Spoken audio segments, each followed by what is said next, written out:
Hello friends, मैं हूँ गौरव और सदियों से इंसानों ने हमारे ब्रह्मांड, हमारी दुनिया और जिंदगी के वजूद को ढूंढने की बहुत कोशिश की है। आज तक हमारे पास कई सारे ऐसे प्रश्न हैं जिनके बस सिर्फ सामने आने पर ही बड़े बड़े ज्ञानियों की भी बोलती बंद हो जाती है। लेकिन सितंबर 10, 1912 को एक पोलिश एंटीक्स का डीलर विल्फ्रेड वॉयनिच के हाथ एक ऐसी चीज लगी थी जो बहुत जल्द या तो दुनिया के कई सारे रहस्य खोलने वाली थी या फिर खुद ही एक बहुत बड़ा रहस्य बनने वाली थी।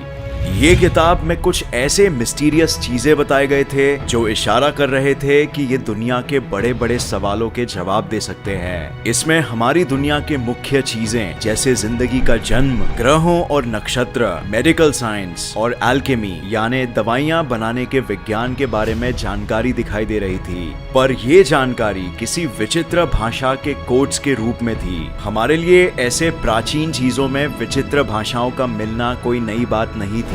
क्रिप्टोग्राफर्स ये काम अक्सर करते हैं, जहां ये पुराने काल के पाए गए वस्तुओं में लिखी गई भाषा और कोड्स को समझने की कोशिश करते हैं। इवन देशों के बीच जंगों में भी क्रिप्टोग्राफर्स गुप्त कोड्स में लिखे गए मैसेजेस को डिकोड करने की कोशिश करते हैं। ये किताब पर नजर डालने पर ये काफी ग्राफिक दिखाई दे रही थी, सुंदर और ब्राइट तस्वीरों के साथ। पर एक चीज जो किसी के भी पल्ले नहीं पड़ रही थी कि इसमें एक ऐसी तरह की लिपि में लिखा गया था जो अनदेखी और काफी विचित्र थी। अजीबोगरीब चिन्ह और सिंबल्स जिन्हें समझने में वॉयनिच ने अपनी पूरी जिंदगी लगा दी, पर फिर भी वो उसका एक अक्षर समझ नहीं पाए। उनके मरने के बाद ये किताब को येल यूनिवर्सिटी के बाइनिके रेयर बुक्स लाइब्रेरी के एक खुफिया तहखाने में जमा कर दिया गया। वहाँ कई एक्सपर्ट्स ने फिर कोशिश की इसके रहस्य को बेनकाब करने की, पर 10 लाख से भी ज्यादा ग्राफिक डिटेल्स और 1,70,000 से भी ज्यादा कैरेक्टर्स से भरे हुए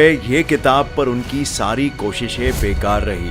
पहली झलक में सभी को लगता कि इसे डिक्रिप्ट कर पाना इतना भी मुश्किल नहीं होगा, पर बहुत जल्द ही वो सभी जान जाते कि वो कितने गलत थे। ये किताब में कुछ रियल लाइफ पौधों की तस्वीरें थी, ज़ोडिएक चार्ट्स थे और जो भी तस्वीरें थे वो प्राकृतिक आकारों से बहुत ही मेल खाते थे। इनमें से कुछ तस्वीरें ऑप्टिकल इल्यूजन्स का भी काम करते थे। जैसे ही इन्हें गति दे दिया जाए ये एक मूविंग फिल्म की तरह बन जाते। कुछ और तस्वीरें भी थी जिसमें महिलाएं किसी खास किस्म के लिक्विड में नहा रही है, जिससे शायद उन्हें प्राकृतिक और सनातन सुंदरता मिले। इसके अलावा कुछ दूसरे तस्वीरों में जड़ी बूटियां कैसे काटी जाए इसके बारे में डिस्क्रिप्शन दिए थे। अब ये सब कुछ देख के किसी भी आम इंसान को देख के लगेगा कि ये किसी प्रकार की साइंस बुक थी। तो क्या इसका लेखक कुछ गुप्त किस्म के मेडिकल आविष्कार दुनिया से छुपाना चाहता था? लेकिन सबसे बड़ी बात, इसका लेखक कौन था? ये प्रश्न का जवाब वॉयनिच खुद भी ढूंढना चाहता था और एक दिन उसने किताब की तहकीकात करते वक्त अल्ट्रावायलेट रेस से कुछ लिखा हुआ देखा। ये आम आंखों से नहीं दिखाई दे रही थी। किताब के पहले पन्ने में लिखा हुआ पाया गया याकूबस सिनापियस।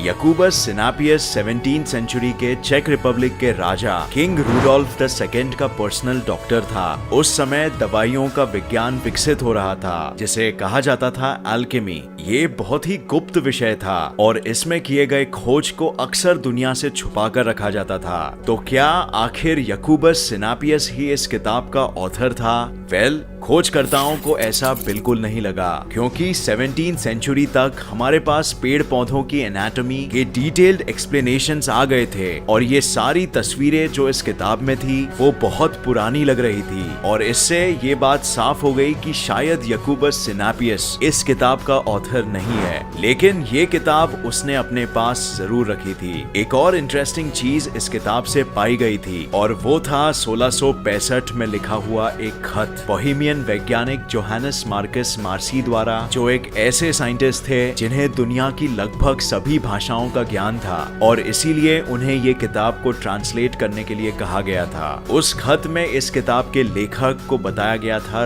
Roger bacon. रॉजर बेकन 13वीं सदी इंग्लैंड के एक क्लर्जीमैन थे, यानी वो चर्च से वास्ता रखते थे, लेकिन वो खुद विज्ञान के तरफ आकर्षित थे। माना गया है कि उनके आइडियाज उस जमाने के वैज्ञानिकों से भी बहुत आगे थे। इसी वजह से चर्च ने उन्हें कई बार जेल में भी कैद किया था। उनका विरोध करने के लिए उन्होंने रेनबोस कैसे बनते हैं और लाइट कैसे रिफ्लेक्ट और एब्जॉर्ब होती है, इसकी थियरीज लिखी थी। और यहाँ तक वो उस समय का एक पहला बेसिक माइक्रोस्कोप भी बना चुके थे।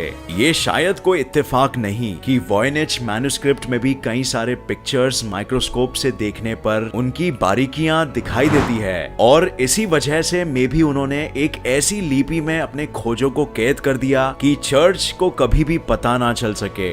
एक साइंटिस्ट रिचर्ड सांता कोलोमा ने इस पर काफी रिसर्च की, और उनका मानना है कि जिस टाइप के माइक्रोस्कोप के उपयोग से ये किया जा सकता था वो तो 17वीं सदी में बना था, तो कोई सवाल ही नहीं है कि इसमें कोई माइक्रोस्कोप का उपयोग किया गया है। उन्हें बल्कि इसकी तहकीकात करते वक्त ये लगा कि ये एक फैंटेसी किस्म की किताब है जो शायद हो सकता है किसी गलत मकसद से भी बनाई गई हो, और वो है पैसा कमाने के लिए। इन शॉर्ट वो कहना चाहते थे कि हो सकता है वॉयनिच एक फ्रॉड था जिसने पैसों के लिए दुनिया की सबसे रहस्यमय किताब बनाई। जिस तरह से ये 200 पन्नों के किताब के एक एक शब्द इतने परफेक्टली बिना किसी मिस्टेक के लिखे गए थे, ये बात का पता लगाया जा सकता था किताब के पन्नों की उम्र और पिक्चरों की इंक क्वालिटी पर रिसर्च करके। किताब के पन्ने जानवरों के चमड़े के बने थे और इंक में यूज किए गए रंग बिल्कुल पुराने सदियों के थे। पन्नों की कार्बन डेटिंग करने से पता चला कि इस किताब को 15वीं सदी में लिखा गया था, पर सवाल फिर भी वही था कि कहां और किसके द्वारा। किताब की गहराई में तहकीकात करते वक्त सिर्फ एक ही चीज को पहले कहीं देखा गया था, और वो था ये कैसल। कैसल के दीवारों के ऊपरी हिस्सों का डिजाइन स्वैलो टेल के आकार का था। ऐसे किस्म के कैसल्स यूरोप में बाद में बहुत कॉमन हो गए, बट सबसे पहले ये देखा गया था नॉर्दर्न इटली में रेनेसेंस पीरियड में। लगभग 1420 में ये किताब का लिखा जाना और इसमें एक पर्टिकुलर किस्म के कैसल्स का देख पाना शायद ये रहस्य की सबसे बड़ी कड़ी थी। अब हमें आगे एक डायरेक्शन मिल गया है, और इसका लेखक जरूर इसी ही सदी का कोई वैज्ञानिक होगा।